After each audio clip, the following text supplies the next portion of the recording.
ქორშის სადგურის დასახლებაში მოსახლეობამ წყლის ინდივიდუალური მრიცხველების დამონტაჟება გააპროტესტა ადგილობრივების განცხადებით. დასახლებაში მოუწესრიგებელია წყლის სისტემა და მოძველებული მილებიდან წყალის ჟონავს. მოსახლეობა ამბობს, რომ გამრიცხველიანების შემთხვევაში მათ გაუხარჯავი წყლის საფასურის გადახდაც მოუწევთ. მოსახლეობა შიდა ქართლის წყალმომარაგების კომპანიის წარმომადგენლები შეხვდნენ. წყალმომარაგების კომპანიის ხელმძღვანელის ბესო ტაბატაძის განმარტებით, წყლის არამიზნობრივი გახარჯვის შეწყვეტის მიზნით ინდივიდუალური გამრიცხველიანების პროგრამა საქართველოს მასშტაბით ხორციელდება. მოსახლეობა გამრიცხველიანების დაწყებამდე წყალსადენი მილების რეაბილიტაციას ითხოვს. წინააღმდეგ შემთხვევაში ისინი სადგურის გზის გადაკეტვით იმუქრებიან.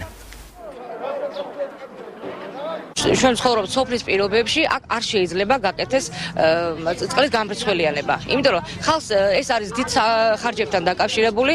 ყოველთვიურად ადამიანებს აქ გვიხდება ჭების დასა, საკანალიზაციო ჭების დასა და ეს დაკავშირებულია 30-დან 50 ლარის ფარგლებში მერყეობს ეს თანხა, რასაც ჩვენ ამაში ვიხდით. ამას დაემატება კიდევ ის, რომ ჩვენი გადასახდელი იქნება თუნდაც იმ მრიცხველების თანხა, შემდეგ იმ წყლის თანხა, დახარჯული წყლის თანხა და ეს არის სადღაც აცდება ალბათ 100 ლარს. წყალმომარაგების კომპანიების წინააღმდეგ არ ექცევა, ეს არის პროგრამა, აუცილებლად უნდა მოხდეს ყველა მოსახლეობის გამრიცხველიანება, რომელიც სარგებლობს ჩვენი მომსახურეობით.